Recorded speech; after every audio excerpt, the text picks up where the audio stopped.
You may have noticed by now that I've been on a little bit of a mission to shed some more light on the facts about Pantheon Rise of the Fallen. I think it's important that we set aside our rumors and speculations, etc., to really have truth-based discussion about the game. And today, what I'd like to examine more is how long Pantheon has been in development. This can be a little bit of a hot topic for some people, so let's get to the bottom of it. This is BazgrimTV. Learn, laugh, level up. Let's start at the very beginning, because, well, it's a very good place to start.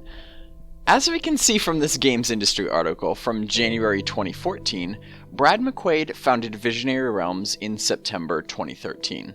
The team was very small, and this article also says that they, quote, immediately began development of a new, classic, challenging, and group-focused MMO called Pantheon Rise of the Fallen, end quote. So it sounds like they really didn't waste much time and got right to work, probably in September or October of that year, because we also see that the Kickstarter was launched in January 2014. So it didn't really take long for them to whip up at least enough of a prototype to show for the Kickstarter. They were able to show some brief in-game footage using placeholders from the Unity engine, some concept art, some lore, etc. But unsurprisingly, it was pretty apparent that they had mostly focused on making marketing materials for Kickstarter purposes, and still needed additional funding before they could really begin serious development. Well, as you may also have heard, in February 2014, the Kickstarter did not reach its funding goal. And because of the way Kickstarter works, Visionary Realms did not receive any of the pledged funds. But it was clear that there was still a lot of interest in the game, so at this point, Brad McQuaid had to make some serious changes. The first change was moving to a new website, which was called PantheonRoadofLight.com, and set up a new independent pledging system to continue raising funds, which they did. But it was not enough to support full-scale development of the game as they had planned, and instead kept the website online until they could resume development. So from April 2014 to about early 2015, development was essentially put on hold, while VR drastically changed their approach. It was during this time that almost everything was overhauled. Pretty much the whole development team was scrapped, and new developers were brought in. And in April 2015, a new website was launched again, this time PantheonMMO.com, which is still the website today. And more importantly, almost the entire game was scrapped, too. So this is where it really gets debatable as to when exactly the game as we know it today began development.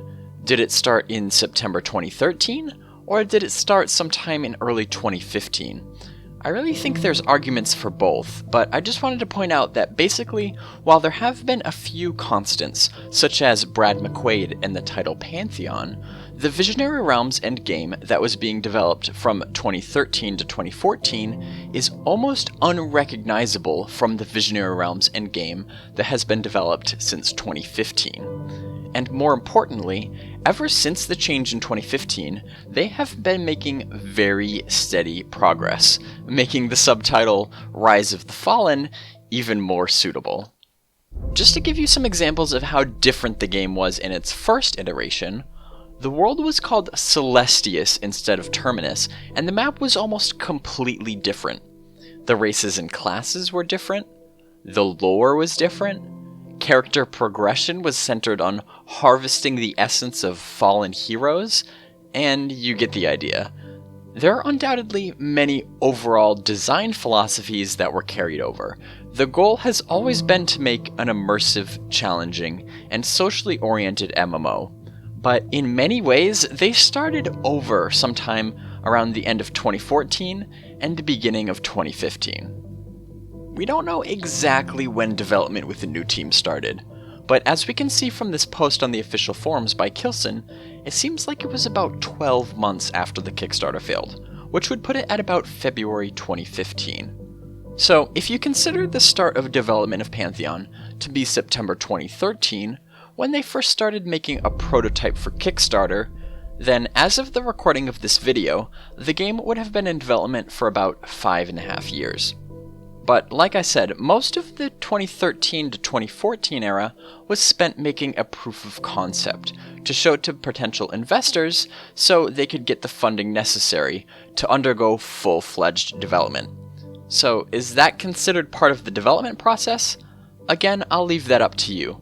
But if you consider development of the game you see today that started around February 2015 with the new team, then the actual development has been more like 4 years as of the recording of this video. But who's counting? Either way, you might be thinking that's kind of a long time, but there's a couple key things to keep in mind here. First, it always feels longer when you're aware of it. If you're really excited about the game and checking back every day for updates, that's great, but just remember, that's gonna make it seem like it's taking a lot longer than it really is. Crowdfunded games have to be announced before actual development has even really begun, so that they can start raising awareness for their game. And this of course has its pros and cons. But if Visionary Realms was a big AAA studio, with a publisher giving them full funding right off the bat, they wouldn't need to announce the game to the public until much closer to launch, so that people wouldn't have to anxiously wait as long. But that has its own pros and cons that I'll get into later. Regardless, the development that's going on now would still be going on behind the scenes. We just wouldn't know about it, and you can't be impatient for something that you don't know exists. So on that note, I've just got to say that I really respect those that have been in the Pantheon community since it was first announced, because that takes some serious patience and understanding. The second thing is that no matter where you consider development of Pantheon as we know it today to have begun, it's still within the realm of a fairly normal development length for an MMO, especially for a crowdfunded game, but even for some that are not. It's not uncommon to take up to 7 years to complete an MMO, like Elder Scrolls Online. Now, I'm not saying that Pantheon is necessarily going to take 7 years to complete. The point is that where they're at now, at the 4 to 5 year mark, it's not as abnormal as some people would like to think. So even if it feels like it's taking ridiculously long, it's important to remember the context. Because yes, I understand that there are also a lot of games that took less time to complete. But every game is different, so it's hard to really make direct comparisons. Instead, let's look at some principles that apply to all projects. This triangle is made up of the 3 main factors of development: cost, time, or speed, and quality. The trick is that when you're developing something, you can really only have 2 out of these 3 things. In other words, if you want to just have a fast and low-cost development, it's going to be a low-quality product. If you want a high-quality and fast development, it's going to be expensive to make. And if you want a high-quality and low-cost development, it's going to be fairly slow. And in the case of Pantheon, because they are crowdfunded, staying on budget and having a low-cost development is an absolute necessity. So then, Visionary Realms has a choice to make. Do they want a fast development that would result in a low-quality game, or do they want a slower development that would result in a high-quality game? Well, of course, they chose to go with a slower development, but a high-quality game. And that doesn't necessarily mean that things progress at a snail's pace. It just means that it's not as fast as if they had a higher budget, which I think is pretty common sense. And there's just not really any way around this principle. Look at this post from the official Pantheon account on Facebook. Quote, "Funding isn't a problem, no. We have a set pace, and current funding has allowed us to build the game to this point, and can be continued through to launch.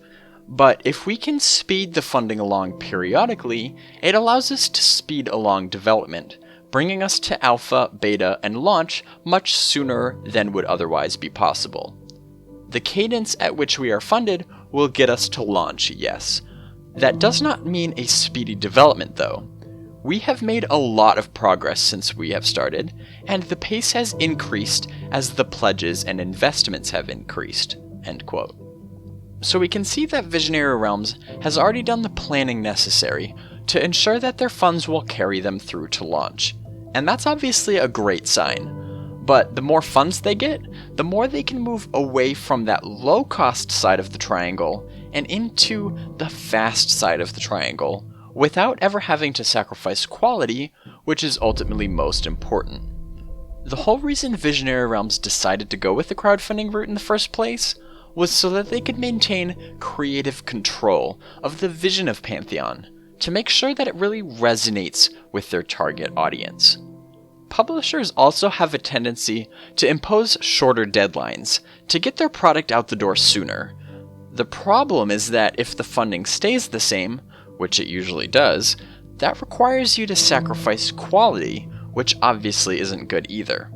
So, because Visionary Realms is taking the approach that they are, we can be sure that regardless of how much additional funding there is, or even how long it takes, the result will be a high quality game. I really hope you all learned something from this video. If you did, hit the like button and subscribe so that you can stay up to date with more Pantheon coverage like this. And while you're at it, share this video so that others can stay informed as well. But until the next video, my name is Bazgrim, and thanks for watching.